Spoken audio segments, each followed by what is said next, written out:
सी रह गई, कौन सी छूट गई। केवल परमात्मा की कृपा से, किसी अन्य मनुष्य की कृपा से, किसी व्यक्ति के सहयोग से, सामर्थ्य से वह मेधा प्राप्त नहीं हुई। परमात्मा से की कृपा से वह मेधा प्राप्त हुई। किसी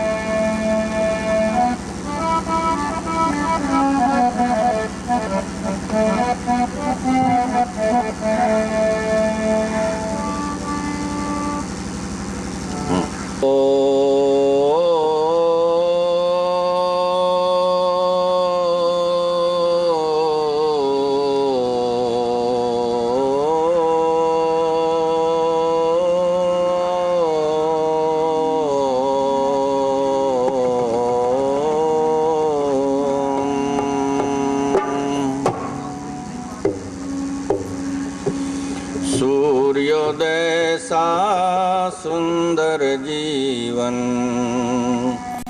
हे ईश्वर मेरा कर दो। सूर्योदय सा सुंदर जीवन, हे ईश्वर मेरा कर दो। दुख दोष दुर्गुण दुर्जन से दूर बहुत हमको कर दो। सूर्योदय सा सुंदर जीवन, हे ईश्वर मेरा कर दो। दूर दुर्गण दुर्जन से दूर बहुत हमसे कर दो। क्या कर रहे हैं?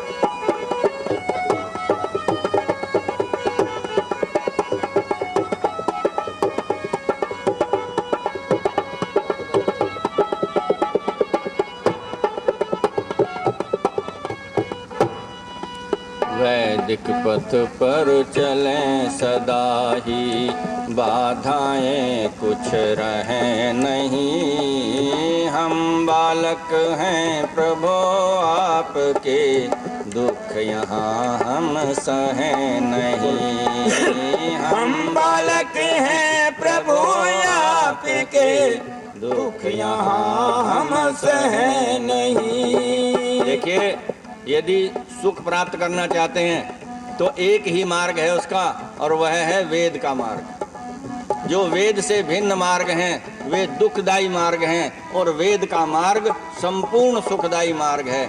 इसीलिए प्रार्थना करते हैं, प्रार्थना से परमात्मा से, कि परमात्मा हम केवल वैदिक पथ पर चलें और दूसरे पथ पर नहीं चलें। तो वैदिक पथ पर चलकर ही सुख होगा, दुख नहीं होगा, ये निश्चित है। क्योंकि वेद का जो ज्ञान है वो सुखों का देने वाला है, और वेद के ज्ञान के अनुसार जो जीवन जिएगा वो दुख नहीं पाएगा, वो सुख पाएगा। और वेद के विपरीत जो चलेगा वह सुख नहीं पा सकता, वह दुख पाएगा। इसीलिए क्या प्रार्थना की सबसे पहले? हम बालक हैं प्रभु आपके, दुख यहाँ हम सह नहीं। सुखी रहें सुख देवें जग को।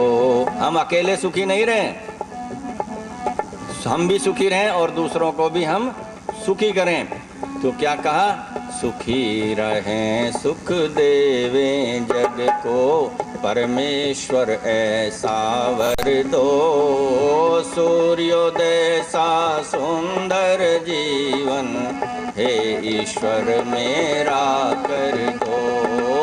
सूर्योदय सा सुंदर जीवन, हे ईश्वर मेरा कर दो। सूर्योदय सा सुंदर जीवन, हे ईश्वर मेरा कर दो।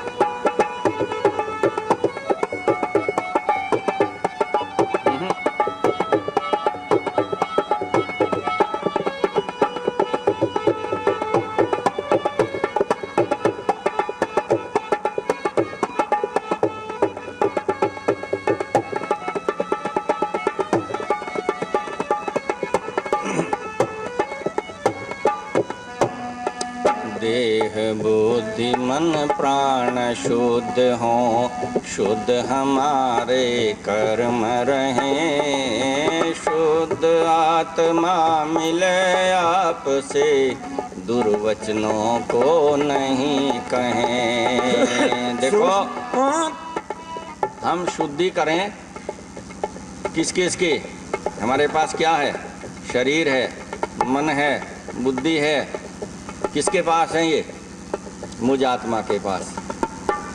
तो हे परमात्मा, मेरा तन भी शुद्ध हो जाए, रोग रहित हो जाए, कोई रोग मेरे शरीर में ना रहे, और फिर जल आदि से, स्नान आदि से वह शुद्ध हो, शुद्ध वस्त्र मुझे मिले पहनने को, तो शरीर शुद्ध हो जाएगा। और फिर बुद्धि भी मेरी शुद्ध हो, जो कुछ भी काम करूं ठीक ठीक विधान से करूं, दोषपूर्ण रीति से न करूं।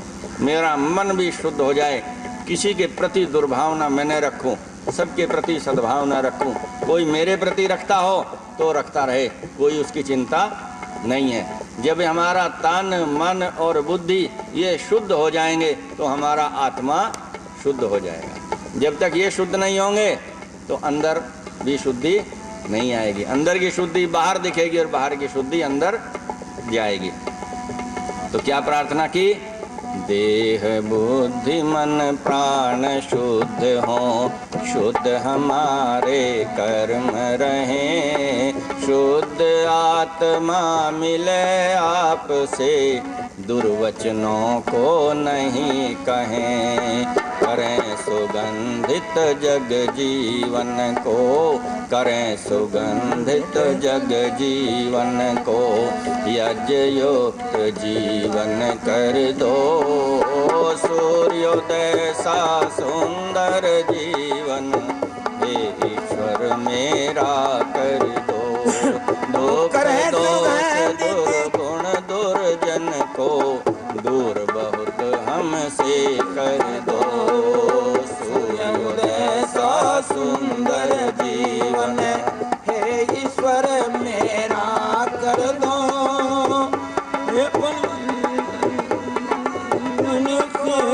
दूर बहुत हमसे कर दो, दूर बहुत हम। अब आगे क्या प्रार्थना करते हैं? धन यौवन बल रूप हमारे पास धन है लेकिन सुंदर नहीं है। वो पवित्र कमाई का धन जो होगा वह कैसा होगा? सुंदर होगा।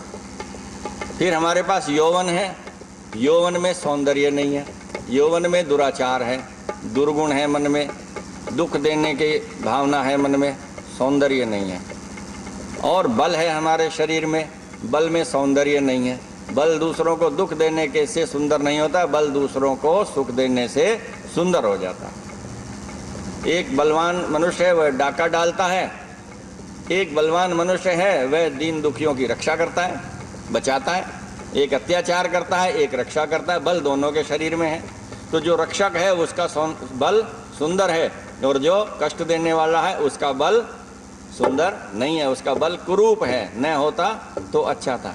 तो हमारे पास जो जो शक्ति है, धन है, यौवन है, बल है, रूप है, आकार प्रकार है हमारे रूप को देख करके, हमारे शरीर को देख करके यदि लोगों का मन प्रसन्न होता है तो ये रूप सार्थक है, और यदि इसे देख करके लोगों को घृणा होती है तो फिर ये रूप भी व्यर्थ है। स्त्री बहुत सुंदर है लेकिन उसके मन में पवित्रता नहीं है, तो फिर उसका रूप कैसा है? उसके लिए अभिशाप है। जयशंकर प्रसाद ने एक स्थान पर लिखा, नारी तेरा रूप जीवित अभिशाप है, पवित्रता की छाया यदि उसमें पड़ी नहीं। रूप है बहुत सुंदर है लेकिन पवित्रता नहीं है नारी के अंदर। तो जयशंकर प्रसाद महाकवि लिखते हैं, नारी तेरा रूप जीवित अभिशाप है, पवित्रता की छाया यदि उसमें पड़ी नहीं। पवित्रता हो, तो इसीलिए प्रार्थना की गई, परमात्मा ये है तो हमारे पास सब चीज, लेकिन ये हो कैसी जाए? सुंदर हो जाए। धन यौवन बल रूप हमारे, सुंदरता को पा जाए, देश धर्म की रक्षा के हित हम सर्वस्व लुटा जाए। देश धर्म की रक्षा के हित हम सर्वस्व लुटा जाए। जहाँ देश के लिए बलिदान की बात आएगी, दूसरे का बेटा चला जाए सेना में, किसी की सेवा की बात आएगी तो नहीं देंगे। विवाह शादी में कई कई लाख रुपए साज सज्जा में लगाएंगे, लेकिन यदि विवाह में कोई कहने लगे कि धर्म प्रचार के लिए 1000 रुपये खर्च कर दो, तो कहेंगे बहुत हमारा बजट बिगड़ गया है। मेरे बहुत अनुभव होते हैं, मैं बहुत लोगों को प्रेरित करता हूँ। बेटी का विवाह है, 10-10 रुपये की पुस्तक सब बारातियों को भेंट कर दो, यज्ञ की हवन की, कि जी वो बजट बिगड़ रहा है। साज सज्जा में कई कई लाख रुपए लग रहे हैं। घर में हिजड़े नाचने आते हैं, 10-10 और 11-11 हज़ार रुपये लेकर जाते हैं, और वे 11 रुपये धर्म प्रचार के लिए ऐसे शुभ अवसर पर भी नहीं दे सकते। ऐसों का धन व्यर्थ जाता है। कहाँ जाता है ऐसों का धन? साज सज्जा वालों के यहाँ। उनका धन कहाँ जाता? हिजड़ों के यहाँ। और यदि वो धर्म प्रचार में लगाते, उस सब से बचाते, तो कितना आनंद आता। परमात्मा ने प्रेरणा की, मैं अपने वेतन की पवित्र कमाई से धर्म प्रचार करता हूँ, लोगों से दान लेकर के धर्म प्रचार नहीं करता। किसी के घर मांगने न आज तक गया, न जाऊँगा, न जाता। जो कुछ भी यहाँ आप देख रहे हैं, ये सब चमत्कार, ये सब इस व्यक्ति की पवित्र कमाई का है। मैं अपने वेतन से काम करता हूँ, उसी वेतन को धर्म प्रचार में लगाता हूँ। परमात्मा से यही प्रार्थना है कि मुझे और अधिक बलवान कर, और अधिक सामर्थ्यवान कर, जिससे मैं और अधिक काम करूं। तो क्या हमारा धन कहाँ लगे? देश और धर्म की रक्षा में लगे। धर्म की रक्षा खाली भाषण देने से धर्म की रक्षा नहीं होती। धर्म की रक्षा करने से धर्म की रक्षा होती है। कुछ करो उसके लिए। आप साहित्यकार हैं, साहित्य लिखिए। उपदेशक हैं, उपदेश दीजिए। यज्ञ कर सकते हैं, यज्ञ कीजिए। कुरीति दूर कर सकते हैं, कुरीति दूर कीजिए। कुछ तो कीजिए देश और धर्म के लिए। करेंगे कुछ नहीं, बकवास दुनिया भर की करेंगे, तो कहाँ धर्म की रक्षा होगी, कहाँ देश की होगी? क्यों नहीं हो रही देश और धर्म की रक्षा? क्योंकि वो कर नहीं रहे हैं, खाली भाषण ही भाषण दे रहे हैं। और जो कर रहा है वो अकेला पड़ा है, बस भगवान के सहारे से काम कर रहा है। तो क्या प्रार्थना हम करते हैं? धन यौवन बल रूप हमारे, सुंदरता को पा जाए। देश धर्म की रक्षा के हित हम सर्वस्व लुटा जाएं। दुष्ट जनों को नष्ट करें हम, दुष्ट जनों को नष्ट करें हम। ऐसा बल यौवन भर दो, सूर्योदय सा सुंदर जीवन हे ईश्वर मेरा कर दो। गुण दुर्जन को दूर बहुत हमसे कर दो। सूर्योदय सा सुंदर जीवन हे ईश्वर मेरा कर दो।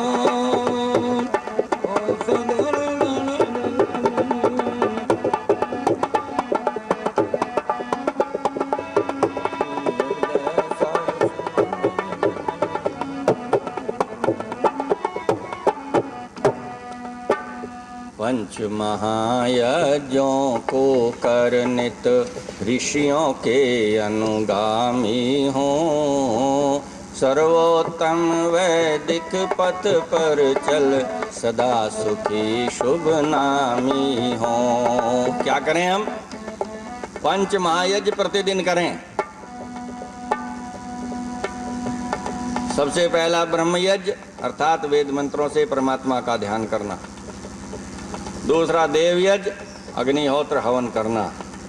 तीसरा पितृयज्ञ, माता पिता या हमसे बड़े जो आयु में हैं, गुरु हैं, मामा हैं, मामी हैं, दादा हैं, दादी हैं, ताऊ हैं, ताई हैं, चाचा चाची, जो भी हमारे पड़ोस में भी बड़े हैं, संबंध में भी बड़े हैं, उन सबका सम्मान करना और उनकी यथा सामर्थ्य सेवा भी करना, ये पितृयज्ञ है। और बलि वैष्णुदेव यज्ञ, अपने भोजन में से जिनके पास भोजन नहीं है उनको कुछ भोजन देना, और पवित्र अग्नि में 10 आहुति मिष्टान्न की देना। और उसके पश्चात 5वां अतिथि यज्ञ।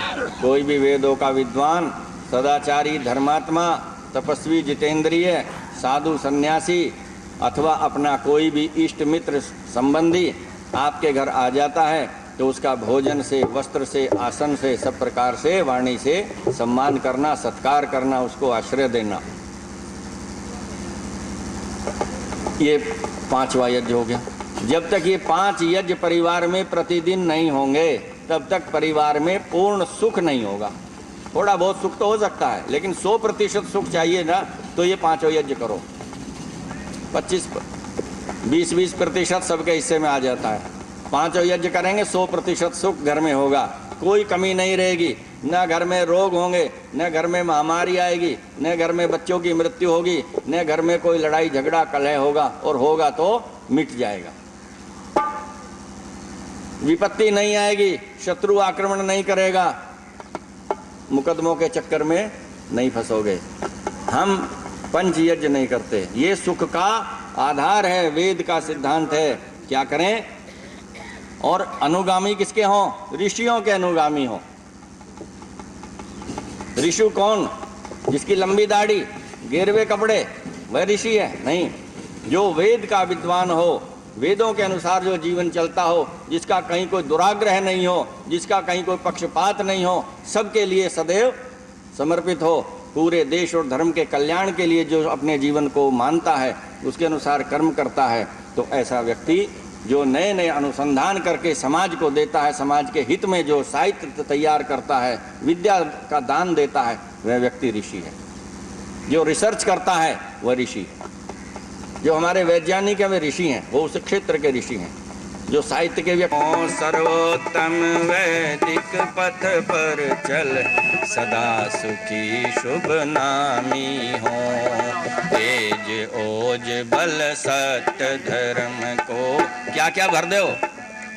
तेज ओज बल सत्य धर्म को मेरे जीवन में भर दो, सूर्योदय सा सुंदर जीवन हे ईश्वर मेरा कर दो, दुख दोष दुर्गुण दुर्जन को दूर बहुत हमसे कर दो, सूर्योदय सा सुंदर जीवन हे ईश्वर मेरा कर दो, दुख दोष दुर्गुण दुर्जन को दूर बहुत हमसे कर दो, दूर बहुत हमसे कर दो।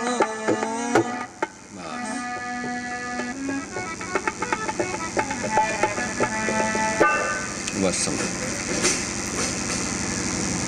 इस सत्संग में उपस्थित सभी पवित्र आत्माओं, वैदिक भक्ति संगीत के पश्चात अब हम लोग अपने जीवन के लिए उपयोगी कुछ वेद का संदेश सुने, जाने, समझें और उसे जीवन में उतारें।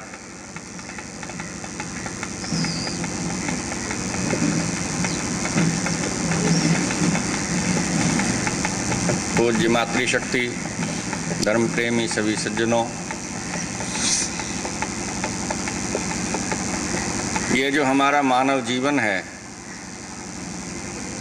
यह बहुत पुण्य कर्मों के फलस्वरूप हमको प्राप्त हुआ है।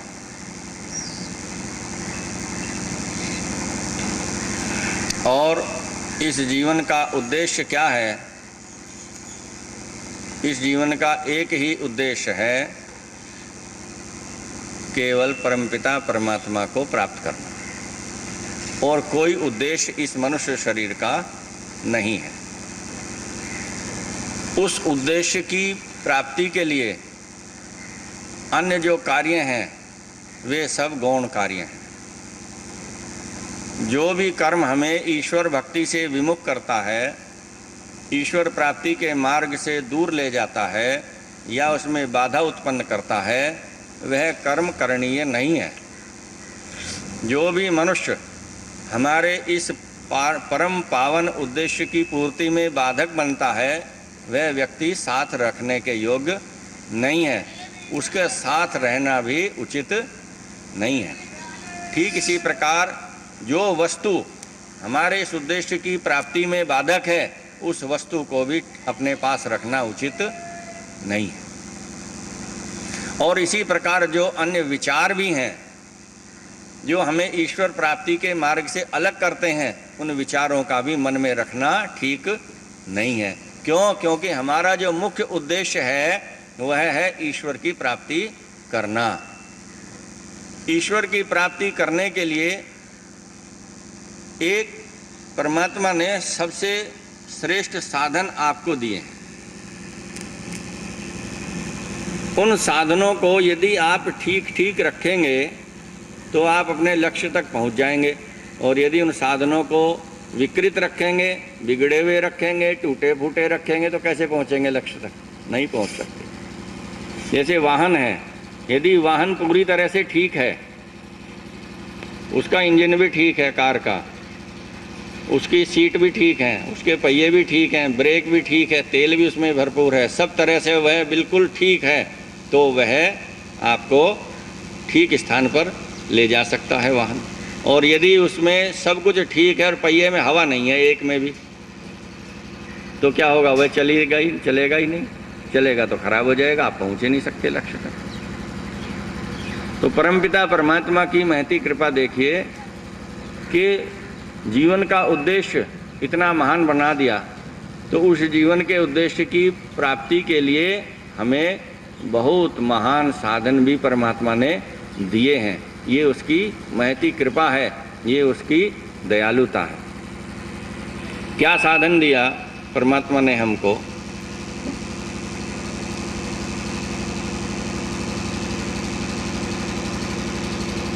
हमारे पास ये जो शरीर है, यह वह सर्वोत्तम साधन है जिसके माध्यम से हम परमात्मा की प्राप्ति कर सकते हैं।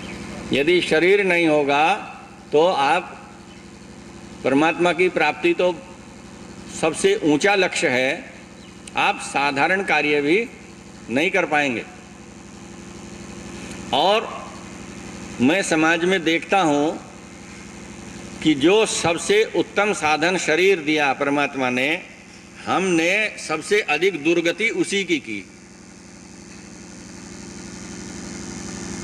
कपड़े तो हमने पहन लिए साफ सुथरे सुंदर, लेकिन शरीर के अंदर तो रोग भरे हैं। ठीक से बैठा नहीं जाता, ठीक से सांस नहीं लिया जाता, तो फिर प्राणायाम कैसे करोगे? शरीर में पीड़ा है, ध्यान कैसे लगेगा?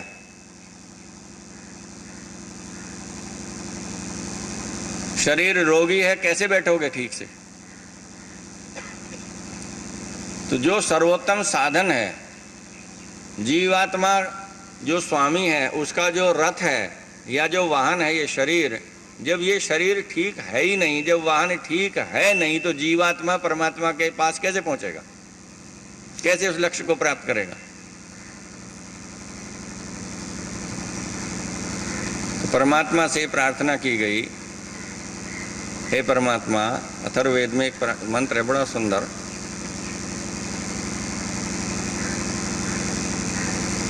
अग्निम ब्रूमो वनस्पतीन औषधिरुतविरुधः इंद्रम बृहस्पतिम सूर्यम तेनो मुञ्चन्त्वन्हसः। हे परमेश्वर, क्या करो कि संसार में बहुत सारी चीजें हैं। क्या क्या है? एक तो अग्नि है, वनस्पति हैं जो पेड़ पौधे हैं, औषधियां हैं जो वृक्षों से, छोटे पौधों से, लताओं से बनती हैं, वे विरुद्ध हैं। और कुछ खनिज पदार्थों से औषधियां बनती हैं पेड़ पौधों के अतिरिक्त। जैसे लोहे से औषधि बनती है लोह भस्म, तांबे से बनती है ताम्र भस्म, चांदी से बनती है रजत भस्म, सोने से बनती है स्वर्ण भस्म, हीरे से बनती है हीरक भस्म, मूंगे से बनती है प्रवाल पिष्टि, माणिक्य से बनती है, माणिक्य पिष्टी, ये भी औषधियाँ। परमात्मा से प्रार्थना की गई।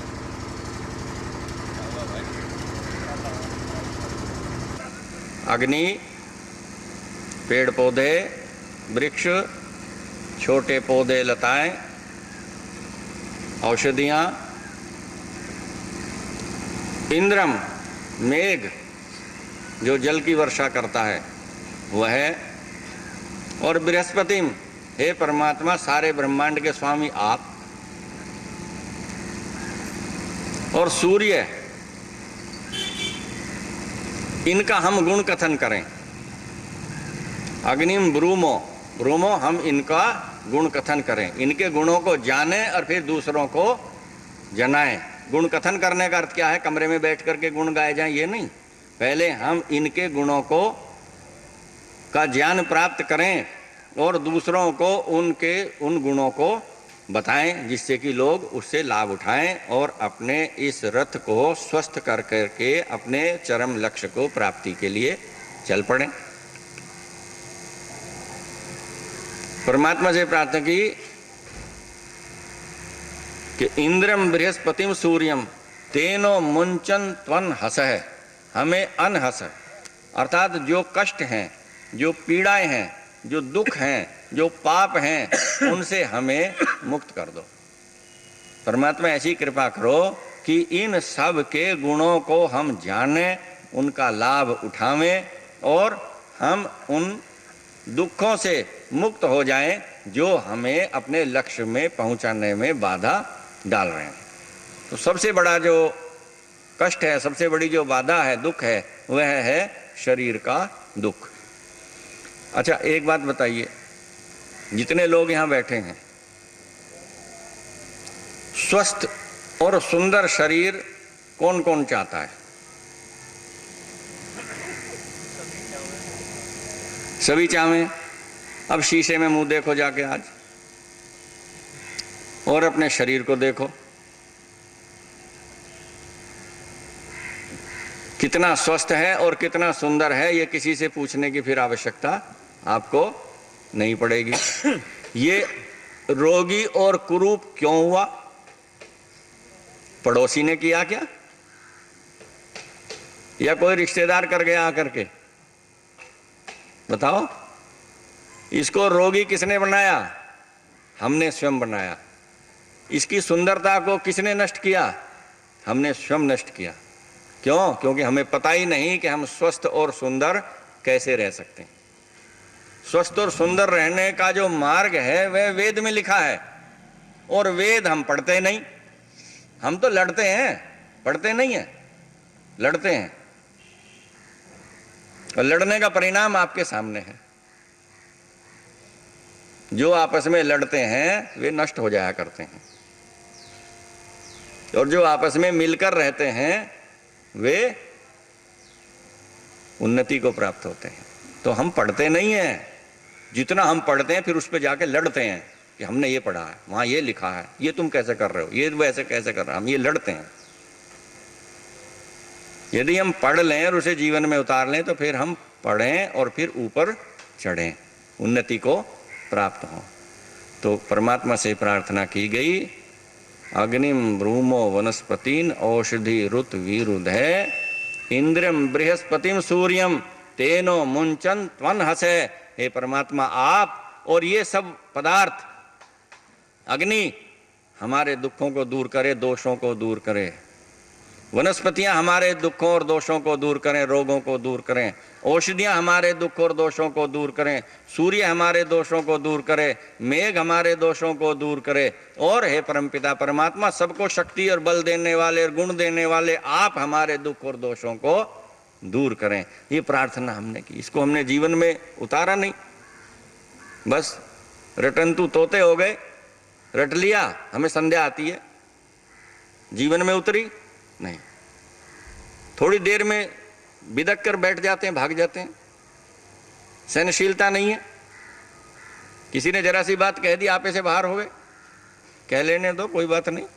अभी मैंने बताया था परमात्मा तो कितना सहनशील है, तो हम थोड़े कुछ तो सीखें उससे। रूढ़िवादी होते जा रहे हैं, सुधार करना नहीं चाहते। कितनी विकृति आ जाए, कितनी विकृति हो जाए, चाहे सर्वनाश हो जाए, पर रहेंगे वहीं रूढ़िवाद पे। नहीं, उसमें संशोधन करो। महर्षि दयानंद सरस्वती जी महाराज ने भी अपने ग्रंथों में लिखा, सत्यार्थ प्रकाश की भूमिका में लिखा कि भविष्य में जाकर मेरे ग्रंथों में यदि कोई विषय, कोई बात समाज और संसार के कल्याण के विपरीत आप देखें, विज्ञान के विरुद्ध देखें, तो विद्वान लोग संशोधन कर लें। और आज हम संशोधन करने को तैयार नहीं है। टूट जाए यार ये समाज, टूट जाए, लोग नाम है यज्ञ में मत आओ, बंद हो जाए, मुकदमे हो जाए, ताले लगें, लग जाए, हम नहीं हटेंगे। ये ठीक नहीं है स्थिति। हम स्वाध्याय करें, उस स्वाध्याय को लड़ाई में नहीं, पढ़ाई में लगाएं, ऊंची चढ़ाई में लगाएं, परमात्मा से प्रार्थना करें, परमात्मा हमारे ये सब दोष, दुख, आप और ये सब पदार्थ दूर करें। कैसे दूर करेंगे? ये हमने मंत्र गा दिया, पढ़ दिया, अर्थ बता दिया, दोष दूर हो गए? नहीं हुए। एक एक पदार्थ पर अनुसंधान करने में हजारों व्यक्तियों के जीवन लग जाएंगे, फिर भी उसके गुण पूरे नहीं जान पाएंगे। एक अग्नि के ही गुण जो हैं, 1000 व्यक्ति अनुसंधान करने लग जाएं, वे पूरे जीवन भी नहीं जान पाएंगे। इतने गुण, इतने कार्य, इतनी महत्ता उसकी जीवन में है। लेकिन हम उससे कुछ तो लाभ उठा सकते हैं। तो परमात्मा से हम ये प्रार्थना करते हैं, सभी लोग चाहते हैं, आप भी चाहते हैं, मैं भी चाहता हूं कि हमारा शरीर कैसा हो? सबसे पहले स्वस्थ हो, और दूसरा सुंदर हो। और सौंदर्य का आधार स्वास्थ्य है। जो अंदर से स्वस्थ होगा वह बाहर से भी सुंदर हो जाएगा। बाहर की जो सौंदर्य है, ये आवश्यक नहीं है कि आपने लीप पोत करके, श्रृंगार करके, क्रीम पाउडर लाली लगा करके सुंदर हो गए। वो थोड़ी देर रहेगा, वो कृत्रिम सौंदर्य है। वास्तविक सौंदर्य होता है बच्चे का, जिसकी कोई लीपा पोती नहीं, मुंह भी नहीं धुला है, फिर भी सब उसको चूमना चाहते हैं। क्यों? क्योंकि वह अंदर से भी स्वस्थ है, इसलिए वह बाहर से भी सुंदर है। तो सब मनुष्य चाहते हैं कि हमारा शरीर जो है वह स्वस्थ हो और सुंदर हो। क्यों? शरीर के बिना आप अपने लक्ष्य की प्राप्ति नहीं कर सकते। मैं आपको एक छोटी सी दृष्टांत सुनाता हूँ, आप देखिए। और आर्य समाज के मंच से तो ये बात शायद ना सुनी हो आपने कभी, मैं आज सुनाऊंगा आपको।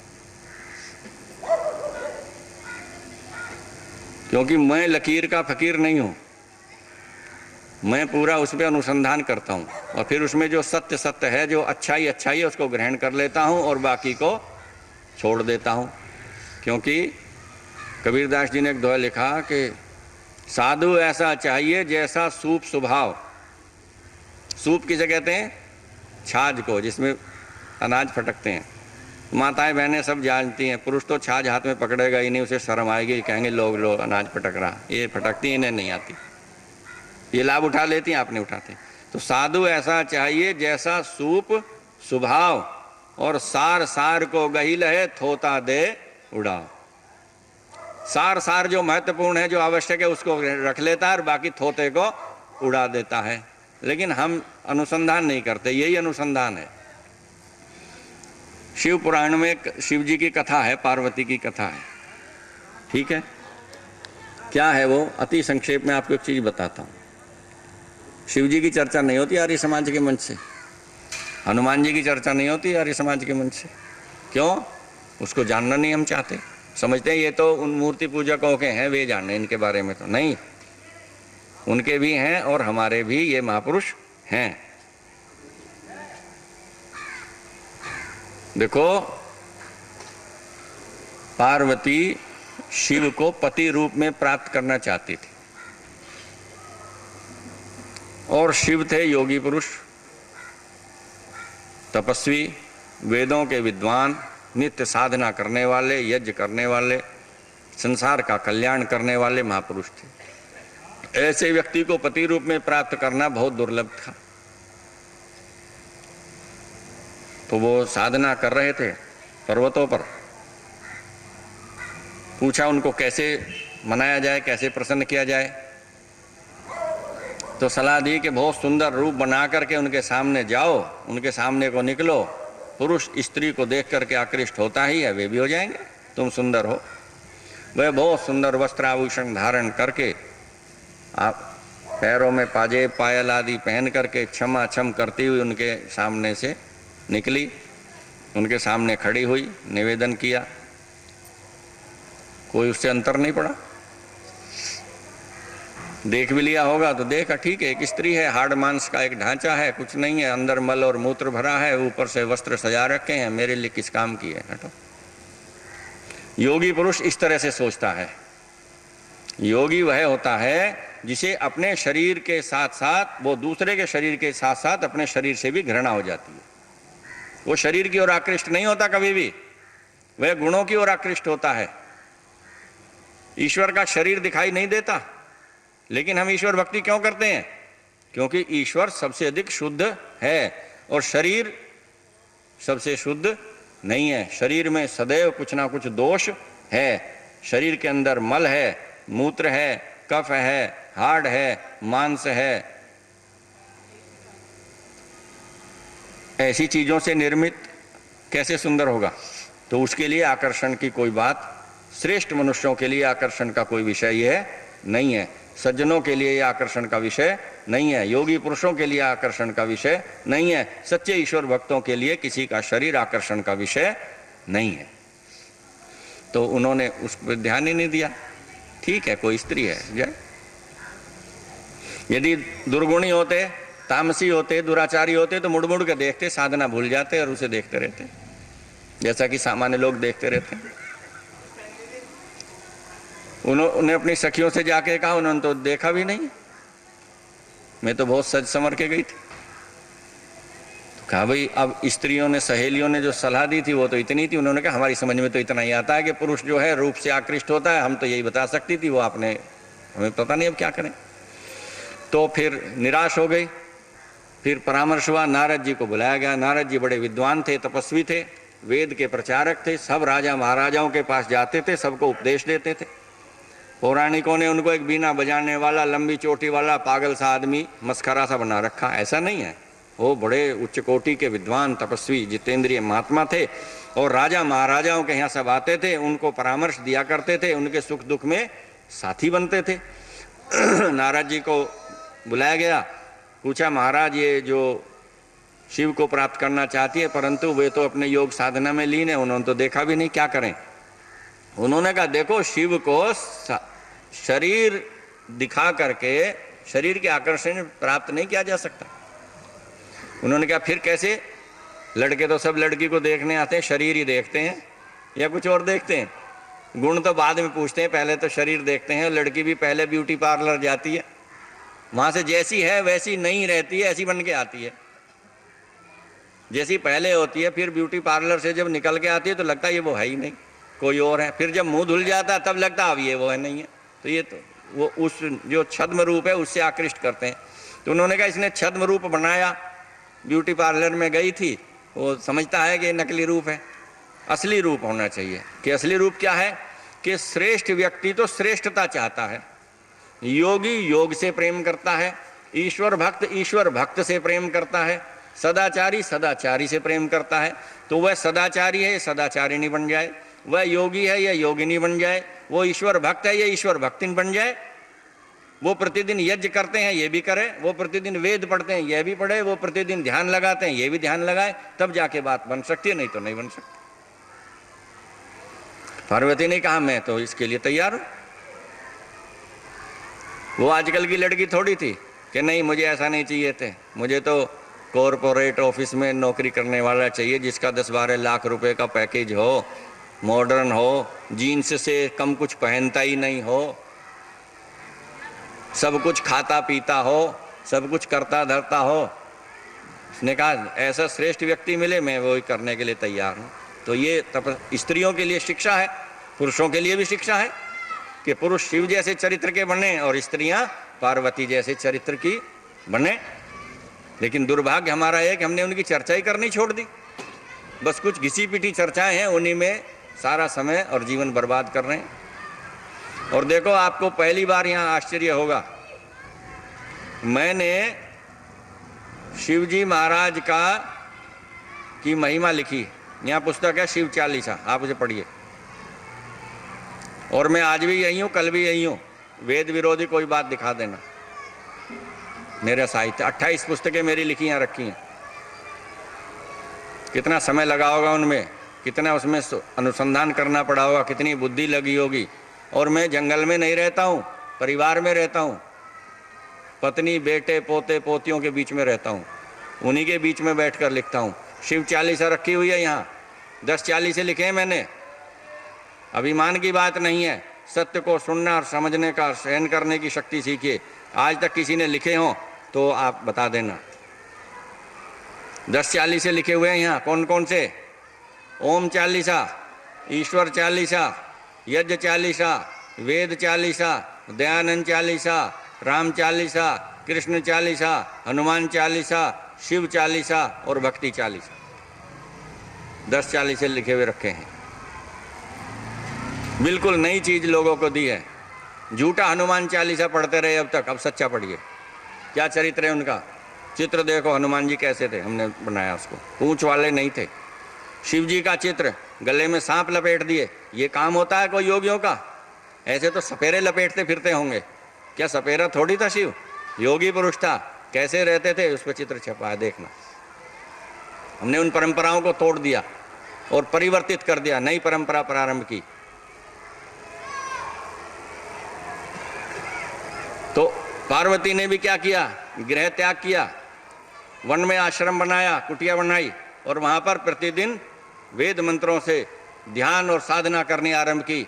यज्ञ अग्निहोत्र करना आरंभ किया। वेद का पढ़ना पढ़ाना, विद्वानों को बुलाया, वो वेद का स्वाध्याय, वेद का प्रवचन करना कराना आरंभ किया।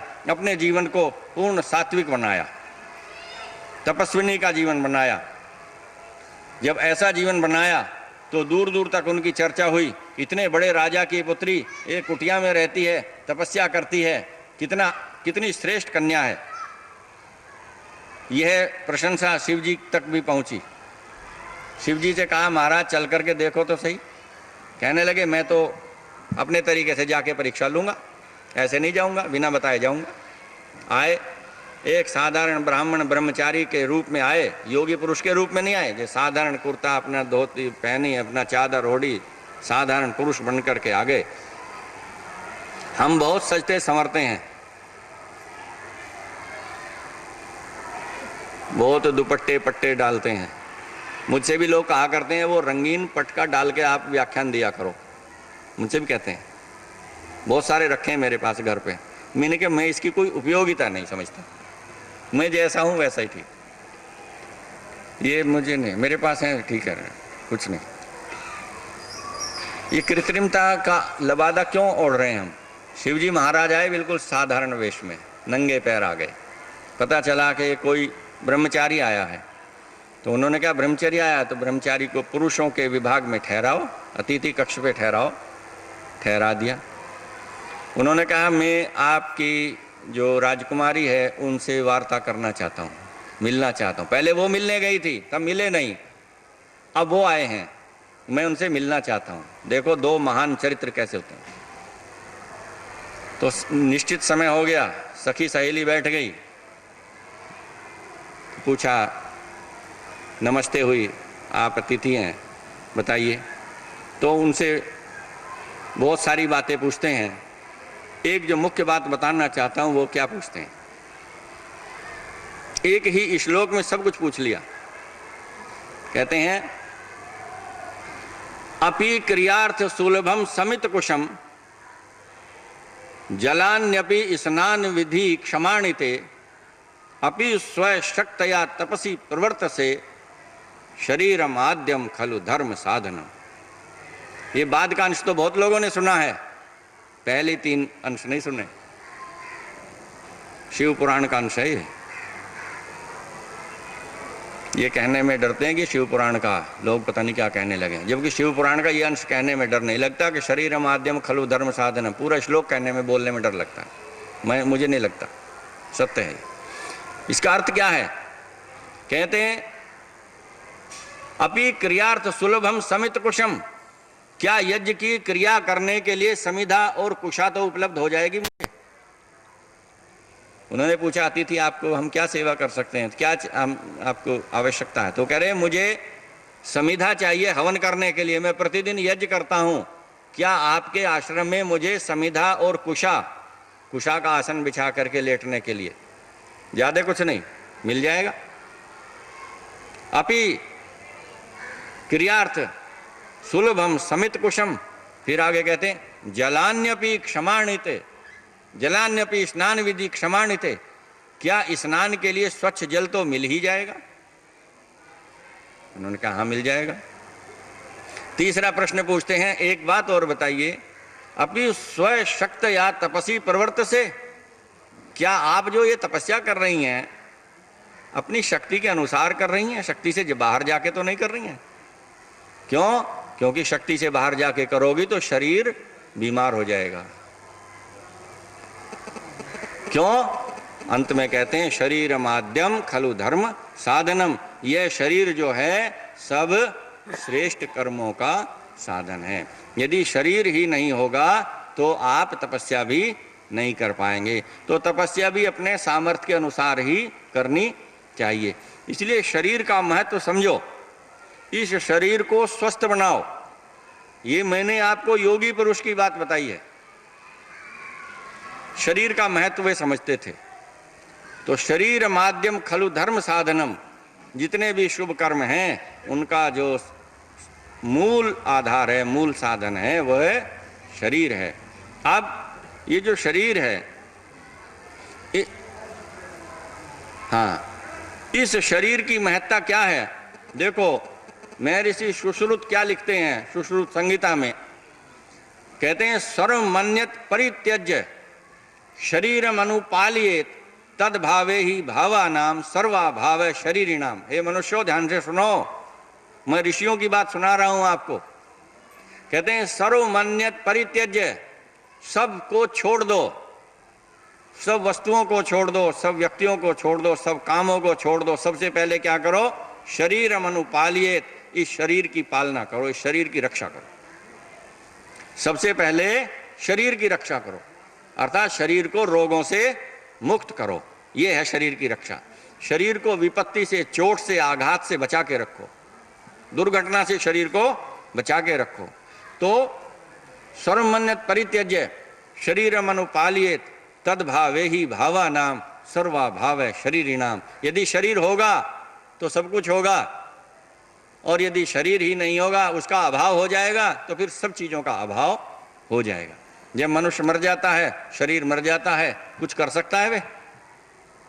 कोई पुस्तक लिख सकता है, पढ़ सकता है, कोई काम कर सकता है, खा सकता है, कुछ नहीं कर सकता। इसीलिए शरीर की रक्षा सबसे पहले करो। शरीर होगा तो आप परमात्मा की प्राप्ति के मार्ग पर चल सकते हैं, नहीं होगा तो परमात्मा की प्राप्ति के मार्ग पर नहीं चल सकते। अब अगली बात, एक विचार कीजिए कि जो शरीर है ये हमने रोगी बना दिया। क्यों बनाया रोगी? वेद में एक मंत्र दिया और उसमें सूत्र दे दिया, उसमें संकेत दे दिया, उपदेश दे दिया कि कैसे इसको बचा के रखना। वेद कहता है अष्टाचक्रा नवद्वारा देवानाम पूर्योधया तस्याम हिरण्यः कोशे स्वर्गो ज्योतिषावृत है। हे मनुष्यों ध्यान से सुनो, ये शरीर जो तुम्हें दिया गया है, इसके क्या है? 8 चक्र हैं, इसमें 9 द्वार हैं। इस 8 चक्र और 9 द्वारों की अजेयपुरी में, नगरी में, अयोध्या, जिसमें युद्ध नहीं होता, जिसको युद्ध से कोई जीत नहीं सकता, ये इस नगरी में 8 चक्र हैं, 9 द्वार हैं, और इसमें क्या रहता? तस्याम हिरण्यः कोश है। और इस पुरी के अंदर, इस नगरी के अंदर परमात्मा की ओर चलने वाला सब सुखों का भंडार, सब प्रकाशकों से युक्त, ज्योति से युक्त, ज्योतिर्मान जो जीवात्मा है वो रहता है, वो इस शरीर में रहता है। और वह जीवात्मा कैसा है? स्वर्गो ज्योतिषावृत है। वह स्वर्ग की ओर जाने वाला है। स्वर्ग की ओर का अर्थ ऋषि दयानंद ने क्या? परमात्मा। परमात्मा ही स्वर्ग है। जो परमात्मा को प्राप्त करता है वो स्वर्ग को प्राप्त कर लिया। तो यह परमात्मा की ओर चलने वाला है, इसका स्वभाव है। जैसे अग्नि जलती है, उसका स्वभाव है ऊपर जाना, जल को डालिए, उसका स्वभाव है नीचे जाना। ऐसे जीवात्मा का स्वभाव है परमात्मा की ओर जाना। ईश्वर की भक्ति की जब बात होती है, किसी को थोड़ा, किसी को अधिक अच्छा सबको लगता है। जब लड़ाई झगड़े की बात होती है तो किसी को भी अच्छा नहीं लगता, कलह की बात होती है किसी को भी अच्छा नहीं लगता, निंदा चुगली की बात थोड़ी देर अच्छी लगती है, फिर अच्छी नहीं लगती। लेकिन ईश्वर भक्ति की बात जन्म से लेकर के मृत्यु पर्यंत तक अच्छी लगती है, कभी भी बुरी नहीं लगती। तो ये परमात्मा की ओर चलने वाला है। और ये क्या है? ज्योति से आवृत है, ये परमात्मा के प्रकाश से आच्छादित है। ये जीवात्मा परमात्मा के प्रकाश से भरपूर है। इस शरीर की रक्षा करो। अब कई लोग 8 चक्र बताते हैं कि मूलाधार, स्वाधिष्ठान, मणिपूरक, सूर्य, अनाहत, विशुद्धि, आज्ञा, सहस्रार, 8 चक्र हैं। कहाँ कहाँ हैं? कि ये शरीर की रीढ़ की हड्डी में है, ऐसा लोग बताते हैं, लिखते भी हैं।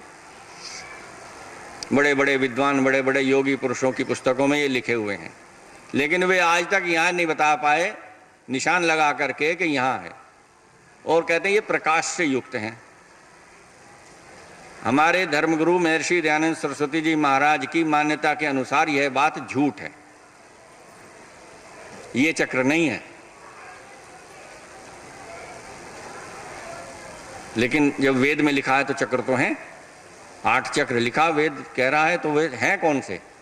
उनको नहीं समझ पाए, बस इनको समझ गए कि ये जो मूलाधार है, स्वाधिष्ठान है, मणिपूरक है, सूर्य है, ये इस चक्कर में फंस गए। वास्तविकता नहीं समझ पाए उसकी।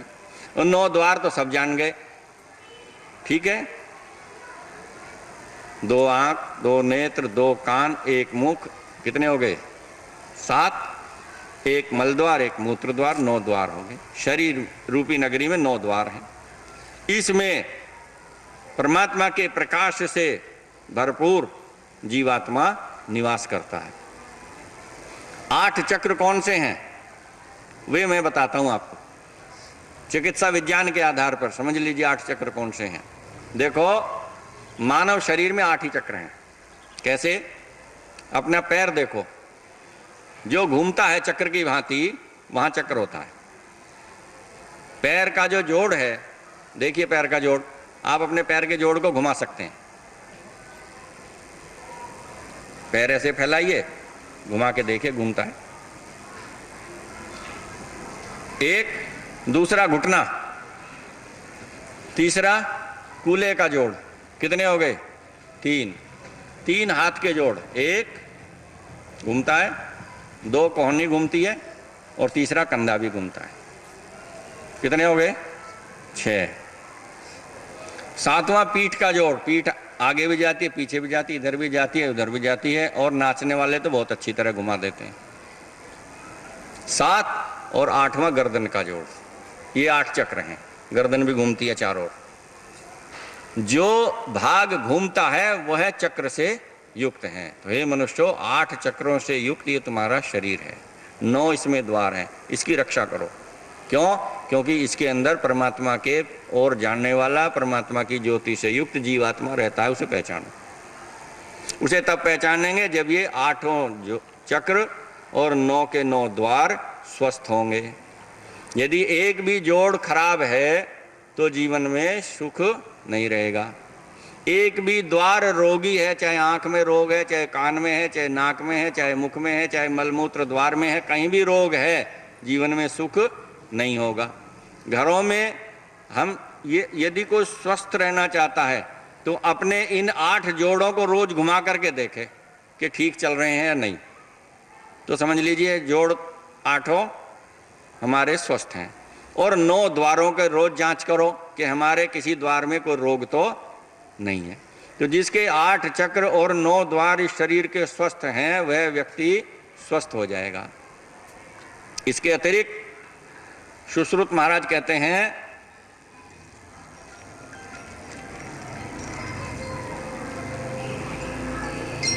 कि जिसके शरीर में मल और धातु ये समान होंगे, वह व्यक्ति स्वस्थ होगा। मल क्या है? एक वात, एक पित्त और एक कफ। ये 3 दोष शरीर में होते हैं। ये तीनों के तीनों वात, पित्त और कफ संतुलित होने चाहिए। शरीर में वायु भी चाहिए, पित्त भी चाहिए, कफ भी चाहिए, लेकिन जब ये बढ़ जाएंगे सीमा से अधिक या घट जाएंगे तो रोगी हो जाएगा।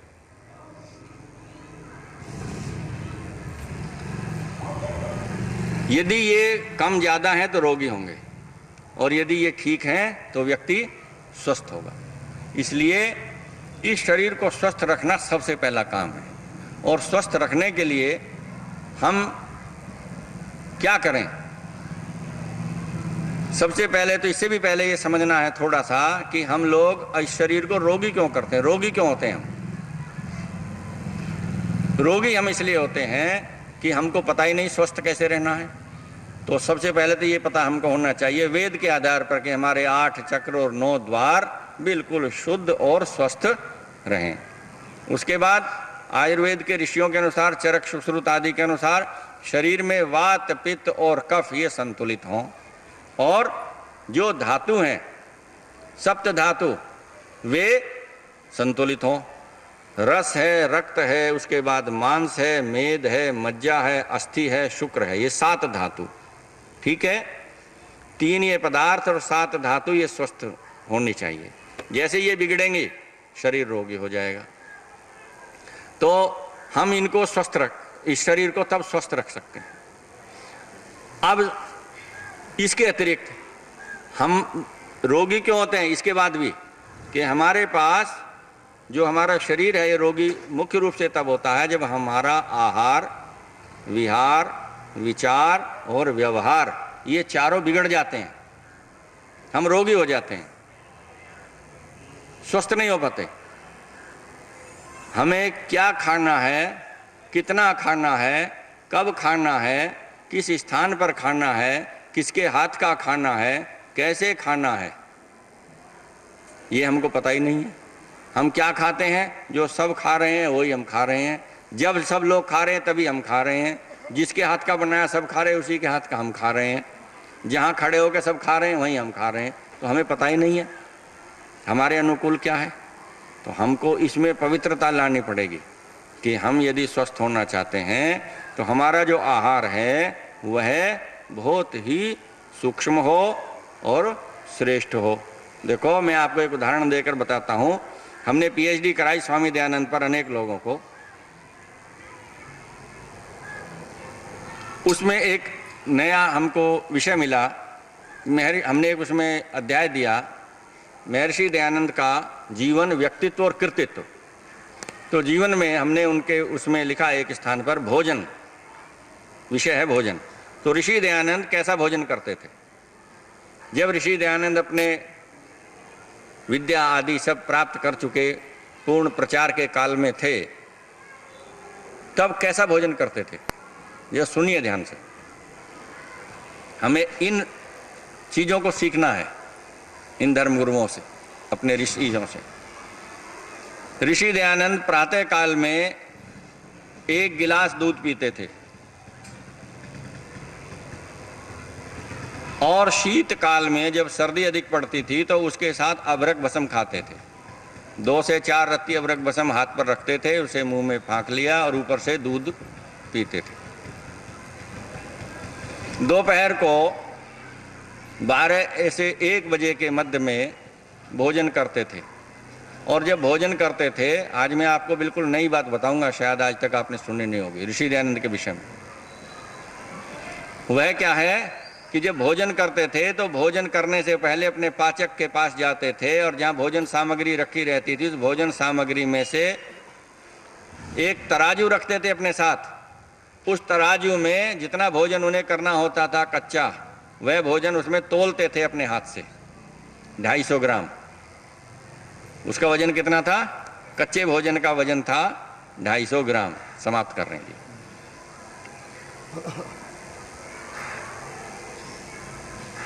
भोजन का कच्चे अन्न का भार कितना होता था? 1 पाव। 250 ग्राम तो अब आया, उस समय ग्राम नहीं था जब ऋषि दयानंद थे, वहाँ 1 पाव लिखा। तो तराजू में एक और एक पाव का बाट रखते थे, दूसरी ओर तोलते थे अपने हाथ से। उसमें क्या क्या होता था? आटा, दाल, चावल, ये तीनों चीजें पाव भर तोलते थे और फिर अपने पाचक को, रसोइयों को देते थे, अब इसके बनाओ। तो दाल और चावल की तो खिचड़ी बनाता था और आटे के फुलके बनाता था। इतना भोजन करते थे केवल दोपहर को एक समय। रात्रि में 1 सेर दूध पीते थे 8 से 9 बजे के बीच में, और ऋतु अनुकूल कोई फल होता था तो थोड़ा वह खाते थे। गर्मियों में आम चूसते जाते थे, दूध पीते जाते थे। और ऋषि दयानंद इतने बलवान थे शरीर से कि आपको क्या बताएं। जब उनका जब हम पढ़ते और अनुसंधान करते हैं, आप तो न हमने देखा है न आपने देखा, बस हम अनुसंधान के आधार पर इस बात को बता सकते हैं कि 25 पहलवानों का बल ऋषि दयानंद के शरीर में था। जिसे आप बहुत बढ़िया पहलवान मानते हो, ऐसे ऐसे 25 पहलवानों का बल ऋषि दयानंद के शरीर में था। 25 पहलवानों से अकेले लड़ सकते थे। शारीरिक बल इतना था। आत्मिक बल कितना था कि बड़े से बड़ी विपत्ति से भी कभी घबराए नहीं। विष भी दे दिया तो भी विचलित नहीं हुए, तो भी क्रोध नहीं किया उस पर। हम तो छोटी सी बात पे लड़ने मरने को तैयार हो जाते हैं। उन्हें विष दे दिया, पता जीवन का अंत होगा, उस पर क्रोध फिर भी नहीं किया। फिर भी उसको दान दे दिया, रुपयों की थैली दे दी, क्षमा का भी दान दे दिया और धन का भी दान दे दिया। और कोई तो कहता पकड़ो पकड़ो, भाग न जाए, इसे पकड़ो, जेल में बंद कराओ। लेकिन ऋषि दयानंद ने कहा नहीं नहीं, कोई बात नहीं, क्षमा कर दो, मैं किसी को सजा देने नहीं आया। तो हमारे धर्मगुरु इतना सूक्ष्म भोजन करता था, पाव भर भोजन। और हम आज दोपहर को देखें हम कितना भोजन करेंगे, फिर रात को देखें कितना करेंगे, सुबह नाश्ते में भी कितना करेंगे, और दोपहर बाद भी कुछ चाहिए, नमकीन, बिस्कुट, चाय। 24 घंटे बस ये समझ लो, जब आँख खुली तो खाने में लगे हुए। तो यदि स्वस्थ रहना चाहते हो तो 50 वर्ष से ऊपर के व्यक्ति ध्यान से सुन लो। पहलों को मैं नहीं कह रहा, 50 वर्ष की आयु से ऊपर वाले व्यक्ति सुन लें। यदि स्वस्थ रहना चाहते हैं तो रात्रि का अन्न त्याग दो।